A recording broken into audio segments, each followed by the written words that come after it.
নমস্কাৰ টাইমেটাৰ দৰ্শকক মই জ্যোতিদীপ বৈশ্যই স্বাগতম জনাইছো। মুখ্যমন্ত্ৰী ডক্টৰ হিমন্ত বিশ্ব শৰ্মাই আজি স্পষ্টভাৱে কৈছে যে একাংশ লোকৰ বাবে চৰকাৰৰ ওপৰত বদনাম আহিছে, চৰকাৰৰ ওপৰত দুৰ্নীতিৰ টেগ লাগিছে আৰু এই সকল লোকৰ বাবে জনতা আৰু চৰকাৰৰ মাজৰ যি ব্যৱধান সেয়া বৃদ্ধি পাইছে। বাকিটো বাদেই দিয়ক, দ্বিতীয় অফিচ ডিসি অফিচ যাবলৈ একাংশ লোকৰ বাবে ভয় খোৱা হৈছে সাধাৰণ লোকসকলে।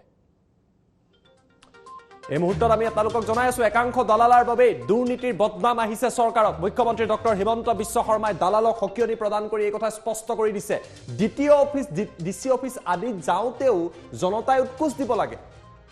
আৰু ইয়াৰ ফলত তেওঁলোকে এই যেহেতু টকা দিব লাগে, উৎকোচ দিব লাগে, ইয়াৰ ফলত এই টকাসমূহ একাংশ মধ্যভোগীৰ পকেটলৈ যায়, একাংশ দালালৰ পকেটলৈ যায়, কিন্তু বদনাম হয় চৰকাৰৰ। এই যিসমূহ তেওঁলোকে উৎকোচৰ ধন সংগ্ৰহ কৰে সেয়া চৰকাৰেও নাপায়। বিগত 22 দিনত কেৱল অনলাইনত 53,000 লোকক লাৰ্ণাৰ লাইসেন্স চৰকাৰে প্ৰদান কৰিছে, কিন্তু ইয়াৰ পূৰ্বে দ্বিতীয় অফিচ যাবলৈ সাধাৰণ লোকসকলে ভয় খাইছিল, ফলত চৰকাৰেও কমকৈ ৰাজহ পাইছিল।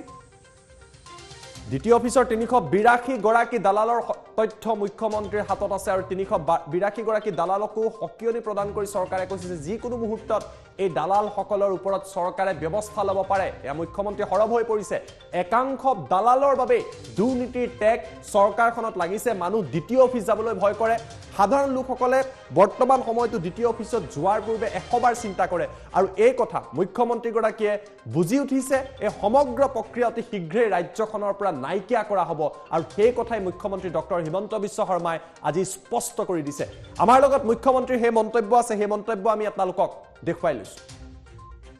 চৰকাৰ এটা সময়ত এইবিলাকৰ ফলত কি হয়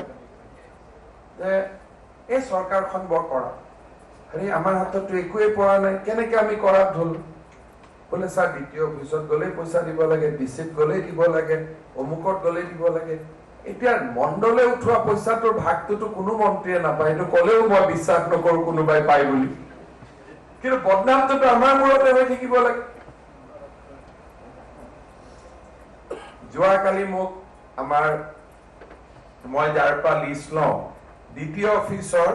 382 জন দালালৰ নাম দিছে আৰু সিহঁতৰ প্ৰপাৰ্টি লিষ্টখন ইমান ইম্প্ৰেছিভ দেখিলে ভাল লাগি যায় যে অসমত ইমান মানুহৰ ডেভেলপ হৈছে। Very very impressive list. কেতিয়াবা সিহঁতক থপিয়াব লাগিব, এইটো বেলেগ কথা, but list is very impressive. এতিয়া নাহিলে আমাৰ দায়িত্ব কমি গ'ল, যি কৰিলে আগত আমি কেৰি কৰিব নাযাওঁ। বাট উই হেভ টু চেঞ্জ। অসমখনক যদি আমি ভাল পাওঁ, অসমখনৰ কথা যদি আমি চিন্তা কৰো, আমি যদি নিজে শুদ্ধ নহওঁ, নিজে যদি আমি অসমখনক সেৱা কৰিব আগবাঢ়ি নাহো, কোনো ব্যক্তিয়ে নোৱাৰে। ইট হেজ টু বি কাম ফ্ৰম উইদিন, যে নহয় এইখন মোৰ ষ্টেট। কেইদিনমান আগতে আমি আৰম্ভ কৰিলো যে লাৰ্ণাৰ লাইসেন্স মানুহে পৰ্টেলত পাব। কিমান মানুহে লাৰ্ণাৰ লাইসেন্স ললে? 53,000 in just A Spain of 1 month। 1 month হলনে নাই? 22 দিনত। তাৰমানে এই 53,000 মানুহ কাৰ ভয়ত দ্বিতীয় অফিচত অহা নাছিল? আদাৰৱাইজ আমাৰ 5,000 মানুহৰ লাৰ্ণাৰ লাইসেন্স প্ৰত্যেক মাহত নলয়। ৰেভিনিউ পাব লাগিছিল আমি 53,000, আমি পাই আছিলো 5,000। তাৰমানে আজি আমাৰ পৰিবহন বিষয়াসকলে নিজে চিন্তা কৰিব লাগিব যে এই 48,000 মানুহ কাৰ ভয়ত অহা নাছিল। তাৰমানে চৰকাৰক মানুহে ভয় কৰে। তাতে গলে কি হব? তাতকৈ এই ল'ৰাবিলাকে গাড়ী চলাই আছে ৰাস্তাত। এই যে 53,000 মানুহে যে লাইসেন্স ললে, কৰবাত বিদেশী নাগৰিক আহি লোৱা নাই, কাৰণ আমি এইটো আধাৰৰ ওপৰত লৈছো। টোটেল মানুহৰ গন্তি বাঢ়া নাই যে বাংলাদেশৰ পৰা মানুহে আহি লৈ আছে। তাৰমানে এইটোৱে পৰিবহন বিভাগত আজি কেনেকে কাম চলিছিল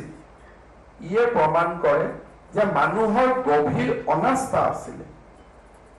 আৰু ৰেভিনিউ মানুহে কালেক্ট কৰিব নালাগে, অফিচাৰে কালেক্ট কৰিব নালাগে, মানুহে নিজে ৰেভিনিউ দিয়ে যেতিয়া প্ৰচেছটো শুদ্ধ হয়। আজি 500 টকাত মই 53,000 মানুহক পালো এই মাহত মোৰ আৰু 3 কোটি টকা ৰেভিনিউ অকল লাৰ্নাৰ লাইসেন্সৰ পৰা আহিলে যেটো আদাৰৱাইজ 40-50 লাখ টকা 1000 যদি কৰি দিলো হেতেন মানুহে 1000 দিলে হেতেন কাৰণ মানুহে হিসাব নিকাশ কৰিলেছেন দ্বিতীয় অফিসত 3 বাৰ যোৱা তাতে মানুহক লগ পোৱা এই গোটেইখিনি আমাৰ 3000 যায় গতিকে দুখীয়া মানুহৰ ঔষধ কিনিবৰ কাৰণে শিক্ষকক চাকৰি দৰমহা দিবৰ কাৰণে 1000 টকা মই চৰকাৰক দিলো ঘৰত বহি বহি এটো যদি 1000 কালিৰ পৰা কৰো আপোনালোকে দেখিব যে কোনো মানুহে আপত্তি নকৰে এতিয়া আমি কৰিব কৈছো ট্ৰেড লাইসেন্স একোখন ট্ৰেড লাইসেন্স লবৰ কাৰণে গুৱাহাটীত মই নিজে জানো যে মানুহে নিয়াৰলি 30,000 rupees খৰচ কৰিব লাগে আৰু ইয়াত চৰকাৰৰ আমি আমাৰ ভাষাত হিচ্ছা বুলি যদি কওঁ চৰকাৰৰ হিচ্ছা ই 1000 টকা only 1,000 rupees is belongs to government বাকি আমাৰ ৰেভিনিউ নহয় তাৰ জায়গাত যদি আমি কওঁ যে ট্ৰেড লাইসেন্স এপ্লাই কৰিলে কম্পিউটাৰত আধাৰ দেখুৱালে ইলেক্ট্ৰিসিটি কানেকশনটো আপলোড কৰি দিলে আমি আপোনাৰ ট্ৰেড লাইসেন্স দি দিম আৰু চৰকাৰৰ হিচ্ছা যদি মই 7,000 টকাও কৰি দিও মানুহে উইলিংলি দি থৈ যাব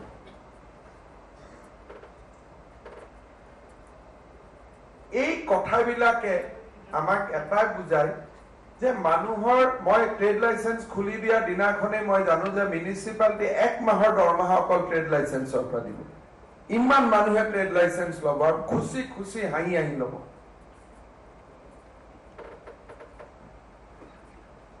জনসাধাৰণ আৰু চৰকাৰৰ মাজত যেতিয়া আমি এটা বেৰিয়াৰ হিচাপে থিয় হৈ থাকো সেই তেতিয়া চৰকাৰৰো ৰেভিনিউ লছ হয় মানুহৰো ক্ষতি হয় মাত্ৰ মাজত কিছুমান ব্যক্তি আৰু মধ্যভোগীৰ জীৱন সুন্দৰ হয় সেই পৰিবেশ অসমত বেছিকৈ হৈ আছে in compare to many other states কারণ আমি টেকনোলজিৰ পৰা just we have refused to go by the technology আমি টেকনোলজিৰ পৰা দূৰত আছিলো টেকনোলজি আমি ব্যৱহাৰ কৰিব নকৰিছিলো কোনোবাই কলেই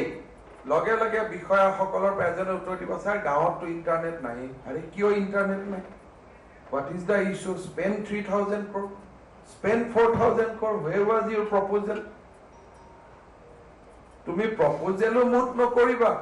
আজি আমাৰ ল্যান্ড ৰেভিনিউ ৰেকৰ্ড ডিজিটালাইজেশন হোৱা নাই এটো ডিজিটালি মই যদি মাটি ৰেজিস্টাৰ কৰো সাব ৰেজিস্টাৰ অফিসত ডিজিটালি সেই ৰেকৰ্ডটো এসডিসি অফিসত যাব লাগে আৰু এসডিসি গভৰ্ণমেণ্টক খুদা দৰকাৰ নাই ইয়াত ৰেজিস্টাৰ হৈছে যেতিয়া এটা ট্ৰেন্ড ৰেকৰ্ডটো কাৰেক্ট হ'ব আৰু all these website can be seen by people ভুল হলে আকৌ কারেক্ট কৰি লব যে মোৰ মাটি ভুল কৰি ৰেজিষ্ট্ৰেচন কৰিছে he will come and he will give a petition things will be corrected কোনো গভৰ্ণমেণ্ট ডকুমেন্ট এবাৰ দিয়া মানে এটো ফাঁসি কাঠৰ আদেশ নহয় না যে ফাঁসিৰ আদেশ দি দিলো আৰু এতিয়া জাজে উত্তৰটো বদলাব নোৱাৰে কোনবাই কমপ্লেইন দিব কেনসেল কৰি দিম দ্বিতীয় সাবৰ ৰাস্তাত ৰাজ ড্ৰাইভিং কৰিছে তাৰ মানে driving licence was wrongly given it will be cancelled बोला सर एक्सीडेंट हो যাব এজিফ আজি কোনো এক্সিডেন্টে হোৱা নাই আজি সব একদম ঠিক মানুহে পাই আছে আজি মই যদি ৰেভিনিউ অফিসত মাটি ৰেজিস্টাৰ কৰিলো নাম জাৰি কৰিব মই কিয় যাব লাগে মোৰ নামটো অটোমেটিক এখনে government under same minister same commissioner same director revenue and revenue registration আমাৰ গভৰ্ণমেন্টত চালে গম পাব ৰেভিনিউ এণ্ড ৰেজিষ্ট্ৰেচন ডিপাৰ্টমেন্ট গতিকে মই গভৰ্ণমেন্টৰ ইখন টেবুলতো যাম সিখন টেবুলতো যাম আৰু সবতে চান্দা দিম সৰস্বতী পূজাতে কেনেকৈ চলিব চৰকাৰ এটা সময়ত এইবিলাকৰ ফলত কি হয় যে এই চৰকাৰখন বৰ কৰা আৰে আমাৰ হাততো একোৱে পৰা নাই কেনেকৈ আমি কৰাত হলো बोले सर द्वितीय অফিসত গলে পয়সা দিব লাগে ডিসিত গলে দিব লাগে অমুকত গলে দিব লাগে এতিয়া মণ্ডলে উঠোৱা পয়সাটোৰ ভাগটো কোনো মন্ত্ৰীয়ে নাপায় এটো কলেও মই বিশ্বাস নকৰো কোনোবাই পাই বুলি কিন্তু বদনামটো আমাৰ মূৰতে হৈ থাকিব লাগে যোৱাকালি মোক আমাৰ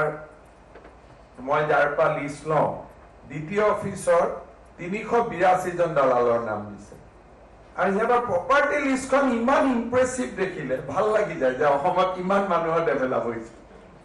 ভেৰি ভেৰি ইম্প্ৰেছিভ লিষ্ট কেতিয়াবা সিহঁতকো থপিয়াব লাগিব এইটো বেলেগ কথা but list is very impressive এতিয়া নাহিলে আমাৰ দায়িত্ব কমি গ'ল যি কৰিলে আগত আমি কেৰি কৰিব নাযাওঁ বাট উই হেভ টু চেঞ্জ অসমখনক যদি আমি ভাল পাওঁ অসমখনৰ কথা যদি আমি চিন্তা কৰোঁ আমি যদি নিজে শুদ্ধ নহওঁ নিজে যদি আমি অসমখনক সেৱা কৰিব আগবাঢ়ি নাহোঁ কোনো ব্যক্তিয়ে নোৱাৰে ইট হেজ টু বি কাম ফ্ৰম উইদিন যে নহয় এইখন মোৰ ষ্টেট আজি যদি এজন নিবনুৱা ল'ৰা কেতিয়া চাকৰি পায় কোনেও নাজানে he may get a job he may not get a job সি যদি ৰেজিষ্ট্ৰেশ্যন কৰিব আহি 3 দিন এমপ্লয়মেণ্ট এক্সচেঞ্জত ঘূৰিব লাগে পইচাৰ কথা বাদ দিয়ক মই পইচালৈকে যোৱাই নাই মই ধৰি লৈছো যে ইয়াত কোনো টকা পইচা নাই কিন্তু 3 দিন ঘৰৰ পৰা অহা মানে he has to spend not less than 600 to 500 আৰু এমপ্লয়মেণ্ট এক্সচেঞ্জত ৰেজিষ্টাৰ মানে চাকৰি নহয় it is just a process যে চাকৰি পোৱাৰ কাৰণে নম্বৰ এটা ষ্টেণ্ডাৰ্ড ফৰ্মখনত লিখা থাকে what is the employment exchange number actually গভৰ্ণমেণ্টে কিয় নম্বৰটো লিখা ৰাখে গভৰ্ণমেণ্টে এই নম্বৰটো ৰাখে only for statistics purpose Basically, employment exchange is for what? A registration number to pay kuna pa kan high court e koi dise je employment exchange registration number pa select kori naam pothabo nware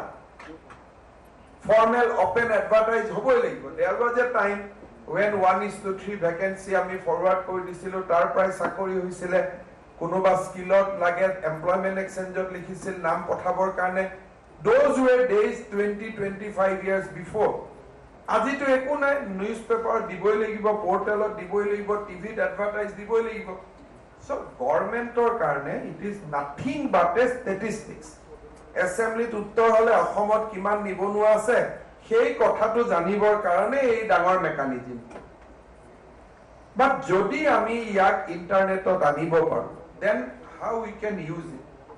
আমাৰ employment exchange ডিপাৰ্টমেণ্টটো চলি আছে কি হয় যে completely for the purpose of registration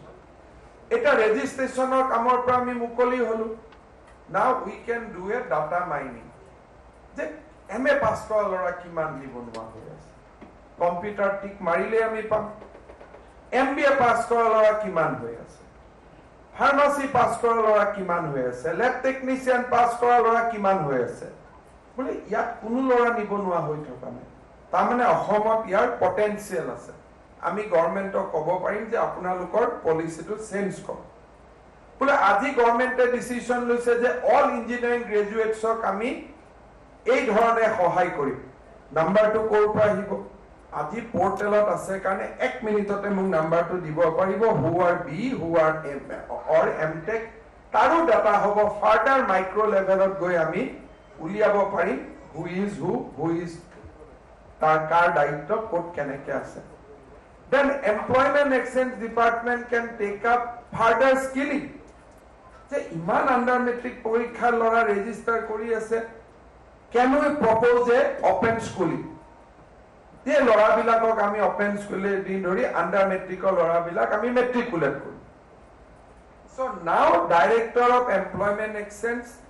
instead of a mere registering authority actually we can be facilitators je nohoy lora bilakok ami hikam porham aru further skilling korim aru ami teolukok for employment unemployed register korile but during the registration period we will make them employable we will make them a potential candidate for employment আজি amar iman bahiror pora naukri.com kiman sakori portal ulaise now employment department can create a big job portal je eitut even madrajalora iate maribo laibo all over world ki sakori ase sabor kan can't we take up a project that will our employment department will create a big portal which is more powerful than naukri.com. That Aham Sarkarar portal Bangalore Lata hit Kuriba, the court Sakuri Asama Saborkani. All private players will advertise. Amar portal too. So Bhuta Bhaibo Adipano Amar Ki Kamohala registration and I have at the office of Nogoleo High. Moi Bhabu, the challenge start from today. The Kanaka Ami Etia Amar role to Ami, the portal of Hoitikibo Ami Mazamaja Sek Kori Takim, Jetialeke Adhar Nohoi Ami Manuel Korim, Adhar War Pisoto, Sabis Lak family Usod Adhar Natakibo because of NRC issue. Some window will keep open for manual registration. But Amar Kami to Nohoi. Moi Bhabu next 6 months. Assam Employment Department, Skill Department should come out with a big portal. The Yat Sale, government, non-government, overseas, sob sakori khobor etu portal of Kuada. Then keep data before budget to the finance minister. The Baido, Iman Manu Kintu Nibonua hoise, MA pass call or Iman, MSc pass call or Iman, PG pass call or Iman, PU pass call or Iman. Do the data analysis. Economic Statistics Department to analysis koribo nuare. Aji dinot amiu koribo nuaro, chithi likhim, manual anim, kabak khujim, prostor uttor hongro kori thoka hoise, etu uttore dibo lagibo. Because we do not possess a very reliable data. Eta more suggestion to asile je aji ami register kori 3 বছৰলৈকে that registration will remain valid. আমি ধৰি লম যে 3 বছৰৰ ভিতৰত লৰাজনে কবাত চাকৰি পাব আৰু 3 বছৰত যেতিয়া সি চাকৰি নাপাব he will re-register তেতিয়া আমাৰ 16 লাখ নিবনুৱা হৈ গল 21 লাখ নিবনুৱা হৈ গল we will know the real fact because it is self entered আমি নিজে কুমা আজিৰ পৰা কোনো নিবনুৱা লৰা ছোৱালী এমপ্লয়মেন্ট এক্সচেঞ্জত আহিব নালাগে ঘৰত বহি আমি ৰেজিষ্টাৰ কৰিব পাৰিম মোৰ নামটো খালি মোক আধাৰ খন লাগে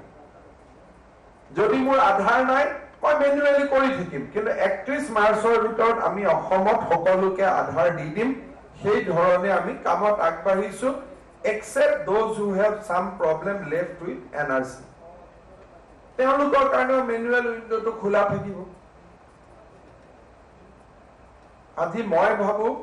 যে